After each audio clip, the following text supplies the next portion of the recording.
Esa noche fue muy difícil, como las otras noches que se juntaron para meter a este caballero en una crisis sin precedentes.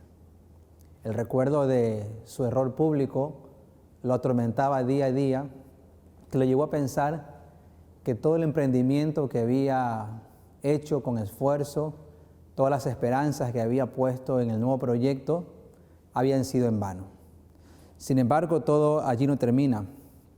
La vergüenza y el caos fue público, la decepción propia arrastró también a la vergüenza familiar y también dañó a sus más íntimos, allegados colegas o compañeros. Esta historia dice que este caballero pensó que todo había sido en vano. Porque ¿quién puede soñar con las estrellas cuando nace en un pesebre? ¿Quién puede soñar con los rascacielos cuando nace entre las mazmorras? ¿O quién puede soñar con las alturas cuando nace en el mundo de los parias de la sociedad? Sea como sea, la historia cuenta que este caballero pensó: ¿a quién engaño? Soy un fraude. ¿A quién quise engañar? Pensando que podía cambiar mis estrellas, alcanzar las cosas que me dijeron. ¿Qué tan linda filosofía fue esa, que mientras duró fue hermosa? ¿Quién sabe si solamente perdí mi tiempo? Así que esa mañana fue un poco diferente. El dolor era tenue, ya no era tan intenso, pero era tenue. Ahora se levanta y dice, posiblemente dijo así: tengo que hacer algo hoy. No puedo quedarme rumiando entre mi dolor y mi sufrimiento. Y según la historia, que es registrada y comprobada, da la impresión que este buen hombre comenzó a hurgar entre los álbumes de recuerdo. Porque cuando los seres humanos somos golpeados por alguna tragedia, cuando alguna crisis nos sorprende, cuando somos entrampados por el dolor y capturados por el sufrimiento y atormentados por la culpa, solamente nos queda a veces hurgar entre las cosas del pasado. En otras palabras, entre los recuerdos del ayer. Y cuando el presente es amenazado con dolor, sufrimiento, desgracias, derrotas, y el futuro es incierto, lo único seguro que tenemos los seres humanos es el pasado. Y no quiere decir que esta sea una actitud correcta o saludable. ¿Quién sabe? Seguramente es patológica. Pero el pasado, volver a las páginas amarillas de un árbol y ver fotos amarillentas diciendo: algún día fui bueno, algún día lo hice. Tratar de convencer con soliloquios a la conciencia, a la voz del interior, que nos dice que somos un fracaso. Y es lo que sintió posiblemente este caballero. Si mi presente es incierto y mi futuro es peor, mi pasado es lo que me espera. Si el emprendimiento no surgió, no cuajó, no llegó a la talla, entonces volveré a lo que hacía antes. Yo no sé si estoy predicando para alguien en esta hora que comenzó algo, forjó un emprendimiento, metió sus ahorros en el sueño de la juventud, se asoció con algunos compañeros para edificar una empresa y durante estos últimos meses todo se desplomó, todo se derrumbó. Déjame decirte que si tú estás ahora mirando al ayer y mirando las hazañas del ayer como los héroes del pasado, es muy probable que estés en una actitud emocional patológica, una actitud que te va a encarcelar en el ayer. Pero el ayer es lo único que conocemos, el presente es lo que tenemos y el futuro no existe. Así lo dice el filósofo. Sin embargo, la historia dice, y volviendo al relato, dice que este caballero juntó a sus colegas y todos estaban golpeados por la crisis, todos estaban golpeados por el desazón, el desconsuelo y quién sabe si también la desilusión. Porque la desilusión o la insatisfacción es el inicio al declive emocional y moral. Sea como sea, la historia que es comprobada, registrada y confirmada menciona que una mañana, muy temprano, pero muy temprano, quién sabe, aún los rayos del sol no salían, cuando, con la poca fuerza que le quedaba y con el poco liderazgo y autoridad que tenía sobre sus compañeros y colegas, les dice: no sé ustedes, no sé qué van a hacer ustedes, si seguiremos llorando y lamentándonos, pero no sé ustedes, yo no tengo fuerzas para enfrentar un futuro incierto. La crisis me golpeó de tal manera que me siento totalmente incalificado para volver a abrazar la filosofía que pensé que me llevaría a las alturas. Pero yo voy a volver a lo que hacía antes. Voy a volver al oficio artesanal que hacía antes. Voy a volver a mis viejos caminos, porque fueron seguros. Porque para hacer lo que hacía antes no necesito soñar, no necesito creer. ¿Quién sabe? No necesito fe para eso. Para hacer lo que hacía antes, solamente tengo que trabajar en piloto automático. En la historia que es comprobada menciona que les dijo a sus compañeros: no sé ustedes, pero yo voy a pescar. Seguramente ya sabes de quién estoy hablando. Y les dijo: voy a pescar. Y el texto bíblico en San Juan 21 reza que Jesús se les volvió a aparecer a los discípulos. Y el verso 14 de San Juan 21 dice que era la tercera vez que se les aparecía. Los discípulos nuevamente volviendo atrás a mirar las hojas amarillentas de un árbol del pasado, porque el principal carcelero de nuestras emociones son los recuerdos del ayer, los hitos y actos heroicos que hicimos en el pasado. Pero el Señor nos llama con un llamado tan poderoso que ni las victorias del pasado, ni los errores del pasado nos pueden encarcelar en el mismo y impidiéndonos vivir un presente maravilloso y un futuro totalmente esplendoroso. Así que Pedro, con el poco liderazgo que aún le quedaba, con la poca autoridad que tenía, anima a sus 6 compañeros y les dice: voy a pescar. Y los otros sentían lo mismo, solo que no hablaban. ¿Cuánta gente hoy en día sufre en silencio? La gente auténtica habla, deja escritas sus semblanzas, sus memorias. El rey David es un hombre de decibeles. Está feliz, lo registra. Está molesto, lo registra. Él quiere que sus enemigos sean consumidos, lo dice a Dios. Yo creo que ahí radicó la diferencia entre el rey David, porque era un hombre que el corazón era abierto a Dios. Por eso seguramente su corazón era conforme al de Dios. Pero ¿cuánta gente sufre en silencio? ¿Cuánta gente va a una farmacia y pide somníferos para dormir porque el sueño les es esquivo? Pero pocos se animan a decir: tengo un problema. No sé ustedes, dijo Pedro, todos querían pescar. Todos querían volver a sentir el fogaz de la mar, del agua salada. Querían sentir en su piel la sazón de la sal marina. Querían ver nuevamente salir el sol mientras arriaban las redes, mientras recogían las redes, o mientras tenían la tenue esperanza de que algún pez podían pescar. Todos querían pescar, pero no se atrevían. Y hay algo que yo admiro de Pedro, y por eso yo me saco el sombrero a Pedro. Digo, este tipo era un bocón como yo seguramente, era un tipo fácil de hablar, era un tipo que quería ser el primero. Su boca lo metió en muchos problemas, pero era un tipo auténtico. Era un tipo auténtico de tal manera que Jesús nunca le perdió la vista. Y en esta hora, si estoy predicando para alguien que me escucha por radio, por las ondas radiales, me ve por redes sociales o en alguna red privada, porque alguien te compartió este video, déjame decirte una cosa: que Jesús nunca te va a perder la pista, que Jesús nunca dejará de mirarte, que no importa la crisis, no importa la desesperación, no importa la angustia que sientas en tu pecho, no importa las noches sin dormir, Cristo nunca te dejará, y toda crisis tiene su punto de caducidad. Jesús está por encima de tu crisis. Él está por encima de la noche infructífera.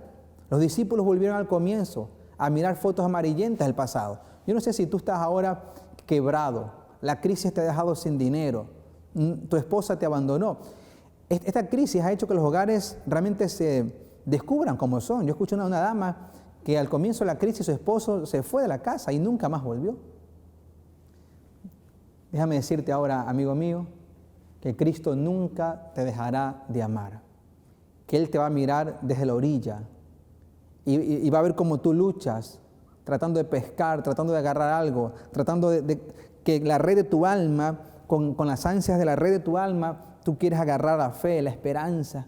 ¿Hace cuánto tiempo no duermes 8 horas seguidas? ¿Hace cuánto tiempo tu corazón no está en paz? ¿Hace cuánto tiempo tus hijos no sonríen? ¿Cuántos días tienes sin ver a tu esposo o tu esposa? ¿O de pronto algún ser querido murió?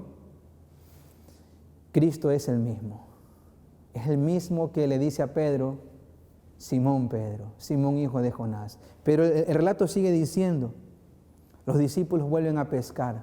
Los discípulos vuelven a hacer lo que hacían antes.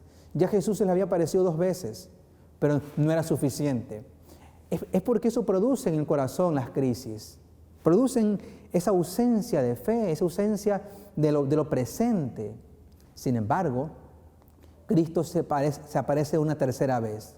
Porque no importa si tú no conectas con la esperanza que trae Cristo a tu vida la primera vez. No va a importar si tú no conectas con la esperanza que Cristo produce en tu corazón la segunda vez. Siempre habrá una tercera vez, y una cuarta vez, y una quinta vez, y una enésima vez. Porque la misericordia de Cristo es amplia. Su misericordia se renueva cada mañana. Y tú no tienes derecho a pensar que estás solo. Los discípulos pensaron que estaban solos. Hace 3 años atrás, Jesús había hecho que pesquen milagrosamente. Y Pedro había caído de rodillas delante del Señor, diciendo, Señor, apártate de mí que soy hombre pecador. Y Jesús le prometió a Pedro, ahora serás pescador de hombres.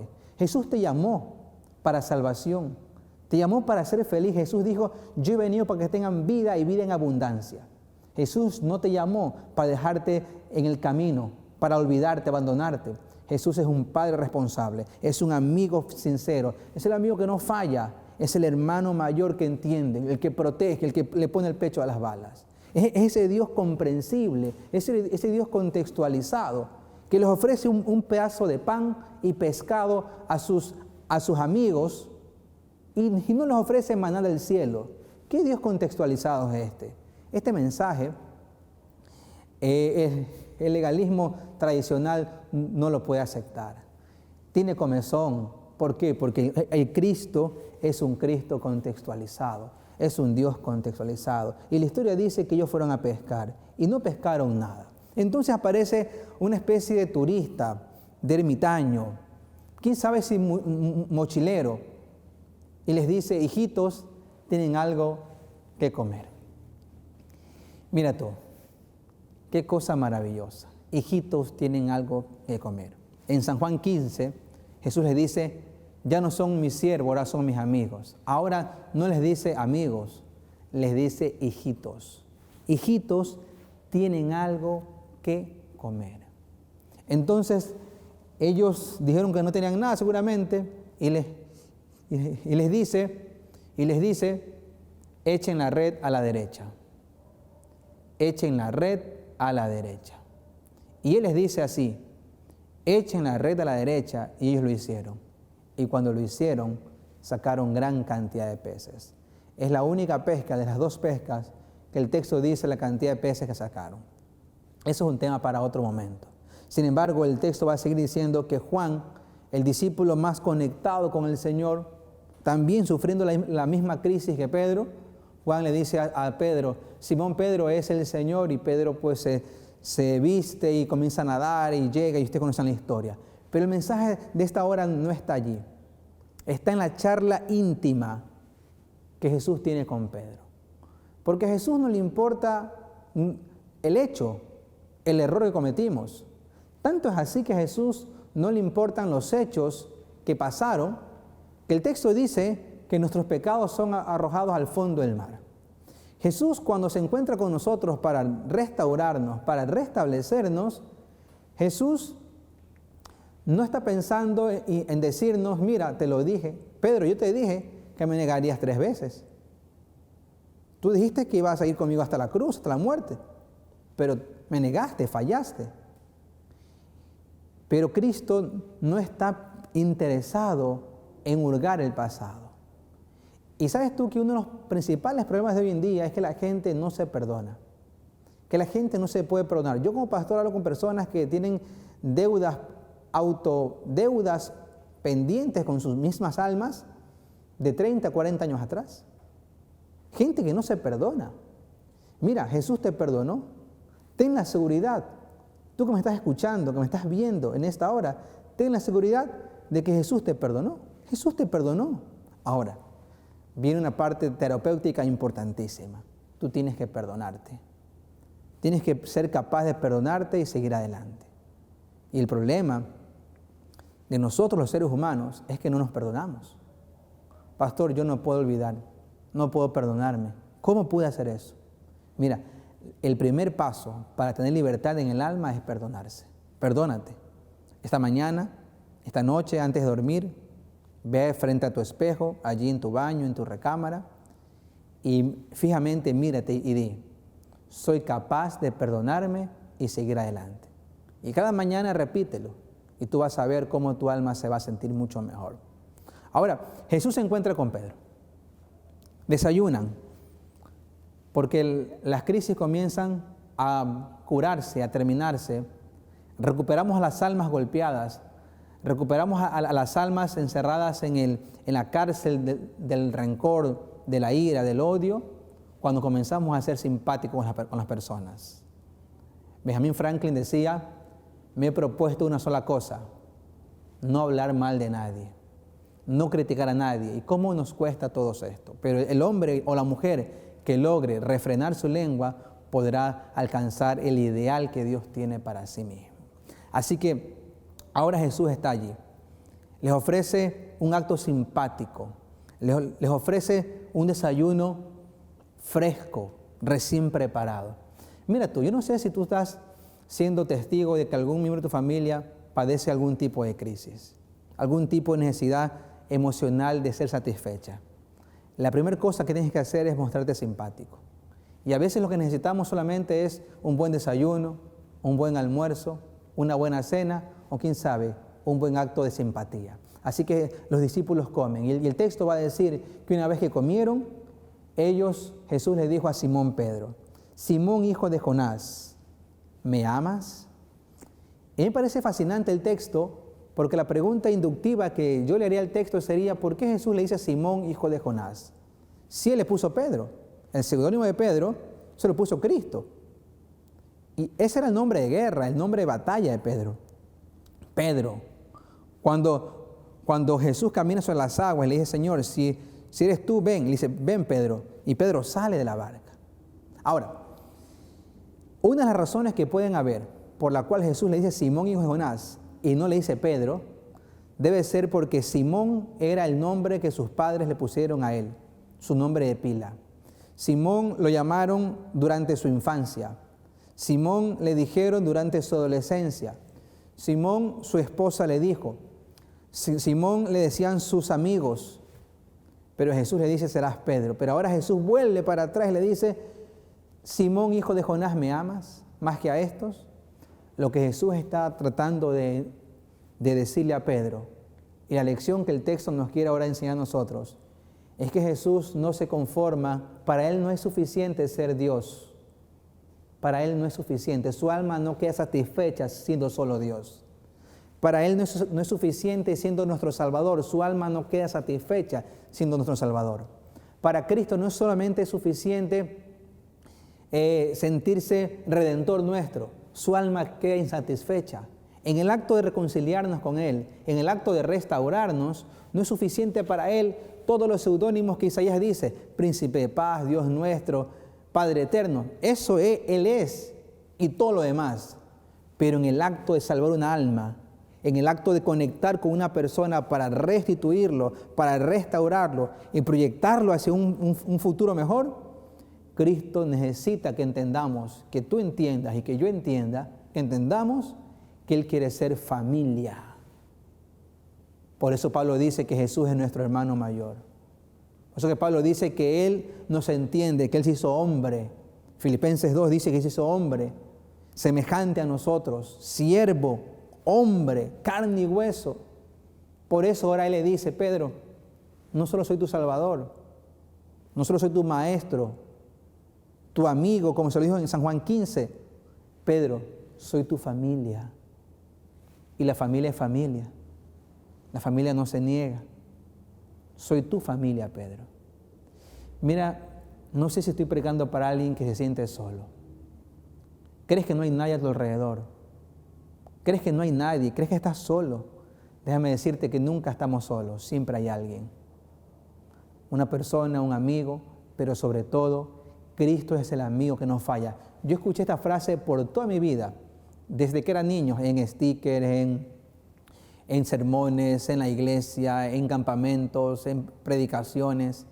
Yo la repetí por muchas veces, pero en la experiencia, cuando nuestra barca comienza a navegar en mares turbulentos, allí cuando todas las voces se apagan, comenzamos a escuchar una voz apacible, un silbido despacio, que esa es la voz de Cristo, y te dice: hijito, Julio César, María, Pedro, flaca, gordo, feo, como te digan en la familia, como te digan tus más íntimos amigos, así Cristo se va a contextualizar y te va a decir: hey, me amas. Porque da la impresión que entre la charla entre Cristo y el viejo pescador, lo único que interesa de parte del Señor es estar seguro si el amor de Pedro sigue intacto por él. Qué cosa más linda. Lo que importa para Cristo es no preguntarle: Pedro, ¿por qué me fallaste? Y yo estoy seguro que Pedro, siendo un hombre de fácil palabra, de pronto quiso excusarse, porque los seres humanos siempre nos excusamos. Desde Adán, la mujer que me diste, y la mujer, la serpiente que creaste. La culpa fue de Dios finalmente. Los seres humanos nos excusamos. Al Capone dijo cuando cayó abatido a balas, una carta dejó firmada y dijo: yo soy un hombre bueno, detrás de mi piel hay un corazón bueno, hay un corazón que siempre sirvió a las personas. Imagínate, el hombre más temible, un capo de la mafia, autoexcusándose. Yo estoy seguro que tú hoy en día te quieres autoexcusar. Siempre yo quiero excusarme, tú quieres hacerlo. Pero esta vez Pedro aprendió la lección. La crisis no fue en vano. La escuela de la vida lo golpeó y ahora solamente va a decir lo que realmente su corazón siente. Pedro, me amas. Porque a Cristo no le importa tu pasado. No le importa hacer un análisis, una autocrítica de cómo te equivocaste, por qué te equivocaste. Y yo no sé si tú me escuchas bien en esta hora o me ves. Déjame decirte que no importa lo que hiciste. No importa qué acciones equivocadas te llevaron a estar en el lugar donde estás, en las sombras donde te encuentras bien mismo. No importa. Para Cristo lo que importa es si tu amor por Él está intacto. No importa qué tipo de pensamientos tengas en tu cabeza. No importa las intenciones que sientas. No importa lo solo que te sientas. Lo que importa es si ahí en tu corazón, en tu mente, el amor por tu Maestro está intacto. Y Pedro le dice: Señor, yo te amo. Y Jesús pregunta nuevamente: Simón, hijo de Jonás, ¿me amas? Y Pedro vuelve a responder: claro que te amo, Señor, claro que te amo. Yo te amo, Señor. Apacientas mis ovejas. Da la impresión que la única manera de mostrar amor por Cristo es demostrándoselo a las personas, al prójimo, a las ovejas de Cristo. Entonces hay una tercera pregunta que atraviesa el alma, los tuétanos del ser de Pedro. Ni aún las miradas de Cristo aquella noche cuando lo negó fueron tan penetrantes seguramente como las palabras siguientes: Simón, hijo de Jonás, ¿me amas? Y Pedro responde: ¿qué te puedo decir, Señor? ¿Qué te puedo decir que tú no sepas? ¿Qué te puedo decir, Señor? Si tú lo sabes todo, Señor. ¿Me excuso? No. Acepto. Te amo. Y hay un comentario maravilloso que hace la escritora norteamericana Ellen G. White. Ella dice que esa charla íntima con Cristo preparó a Pedro para lo que venía. Que Cristo le mostró a Pedro cómo pastorear a una persona. Que en la simpática obra de redención, El amor filial es importante. Ese amor filial que algún día se va a hacer un amor ágape es importante. Que no hay ministerio a control remoto, que no hay salvación piloto, que no hay nada que se pueda hacer para restaurar al hombre que no sea de hombre a hombre, que no sea de ser humano a ser humano. Así como dice Proverbios, así como el hierro se forja con el hierro, el hombre se forja con el hombre. Que en la tarea de restaurar personas es necesario acercarnos, quitarnos las mascarillas, volver a sonreír y decirle a la persona que Cristo lo ama. Y que lo más importante no es si tiene pensamientos positivos o negativos, si se siente bien o mal, si la crisis acabó o no acabó, si el negocio emprendió o no emprendió, si el dinero volvió o no volvió. Lo más importante es saber si en el corazón de la persona el amor por Cristo está intacto. Y el amor del viejo pescador estaba intacto por el Señor. Así que en esta hora, mientras escuchas la música de fondo, yo quiero hacerte una invitación especial. Yo no sé quién eres tú. Yo no sé qué estás haciendo. Yo no sé cuál ha sido el trato que tuvo la pandemia contigo. Pero sin embargo a todos nos afectó. Pero lo que te puedo decir es que Cristo restauró a Pedro. Y Cristo puede a ti restaurarte y a mí. Así como Jesús me escucha a mí, te puede escuchar a ti. Así como trata conmigo, puede tratar contigo. Así como trata contigo, trata conmigo. Porque Cristo lo que se quiere asegurar es que tú lo ames. Y no importa si tú lo fileas a Cristo, filéalo. Pero sea auténtico, sea auténtica. Dile que lo fileas. Él quisiera que nosotros lo agapemos, que el amor por Él sea ágape. Pero nos falta y a mí me falta. Pero cada vez me pregunta el Señor, Julio César, ¿tú me amas? Señor, yo te fileo con todo mi ser. Te fileo con todo mi ser, Señor. Tú sabes que te amo. Que en lo más íntimo de mi ser yo te amo. Entonces el Señor va a decirte, apacienta mis ovejas. La mejor manera de vencer la tristeza es tomar el auto, ir a un supermercado, llenar una carretilla de comida, si así lo puedes hacer, o lo que puedas hacer, y llevárselo a personas que lo necesitan. No hay manera más linda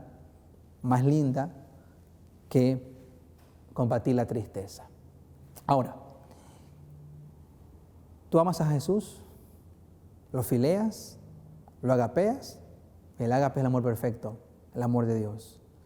Pero esa charla con Cristo llevó a Pedro a ser el producto final. El Pedro que conversa con Cristo esa madrugada en la playa es el Pedro de transición. Tú y yo estamos en transición. No somos los primeros que comenzamos hace años atrás el caminar cristiano. Aún no somos lo que vamos a hacer en el futuro con la ayuda de Cristo. Somos la transición. Y la crisis tiene un objetivo: pulir la transición, prepararte para lo que Dios tiene para ti, darte lecciones que no aprenderías en la prosperidad ni en la algarabía. Solamente la dura escuela de la crisis, de la aflicción, te va a enseñar a dejar lo que tienes que dejar y a tomar lo que tienes que tomar para ir adelante y cumplir tu llamado. Esa charla con Cristo, Pedro marcó su vida. En Hechos 2 y en Hechos en adelante, en todos los Hechos de los Apóstoles, vamos a ver un Pedro totalmente valiente, heroico, un Pedro transformado, que no se excusa, que asume el rol, y muchas almas vienen a los pies de Cristo por eso. No importa, así que no te desanimes, no bajes los brazos, no te rindas. Conserva la fe, conserva el amor por Cristo. Lo único que puedes conservar en este momento difícil es tu amor por Cristo. Dile, Señor, yo te amo. Señor, yo te amo, y que tu luz ilumine mi alma, mi mente, mi ser. Y entonces déjame decirte que Cristo es fiel y Él va a ir a tu rescate y te va a tratar como trató a Pedro. Y te va a dar un pescadito y un pancito. Y ese pancito y ese pescadito van a llenar tu alma, tu ser, tu mente y tu corazón. Y vas a ser restaurado y restaurada. Y cuando seas restaurado y restaurada, apacienta las ovejas. Muestras a Jesús que realmente lo amas. Y cuando el tiempo no sea más, cuando el tiempo termine, tú y Cristo van a caminar por las playas de la eternidad, unidos por un amor ágape. Y ese es mi sueño, caminar con mi Maestro por las playas de la eternidad, diciéndole, Señor, no te fileo solamente, yo te agapeo, porque mi amor es perfecto como el tuyo es perfecto. Que Dios te bendiga. Déjame orar por ti. Padre nuestro, estás en los cielos. Señor, muchas gracias, porque en la experiencia de Pedro, Señor, yo encuentro esperanza para mi corazón. Porque si tú restauraste a Pedro, al viejo pescador, también me puedes a mí restaurar. Y sin duda que a través de las ondas radiales, a través de la internet, de las redes sociales, hay personas que están escuchando este mensaje. Personas golpeadas que están llorando, que no han parado de llorar, que no han dormido por horas, por noches. Personas que han enterrado seres queridos y la pandemia les impidió llorarlos. Hay gente que no pudo enterrar como quiso a su ser querido. Hay negocios quebrados, hay empresas terminadas, hay emprendimientos plasmados. Hay hogares destruidos, Señor. Hay jóvenes abandonados, jóvenes en la droga, niños que quedaron huérfanos por la pandemia, Señor. Pero tú eres un Dios particular, Padre amado. Y eres el Padre de quienes han quedado sin Padre. Y eres el hermano de quienes no tienen hermanos. Y eres el Dios de los abandonados, de los solos de la vida, Señor. Así que, Padre amado, pon tu mano sobre nosotros. Pon tu mano sobre las personas que me escuchan, que me ven. Tócalos, Señor, con el toque maravilloso de la fe, de tu amor. Señor, y que esas personas lindas comiencen a generar en su corazón amor por ti. Y tú, Señor, haz conexión con ellos para siempre. Y camina con ellos. Y cuando el tiempo no sea más, Señor, podamos caminar por la amplia y ancha playa de la eternidad, junto contigo, una caminata que no tenga fin. Y como diría el viejo pescador, Señor, ¿a quién iremos? Solo tú tienes palabras de vida eterna. Escúchanos en el nombre de Jesús. Amén. Bendiciones, que Dios te bendiga.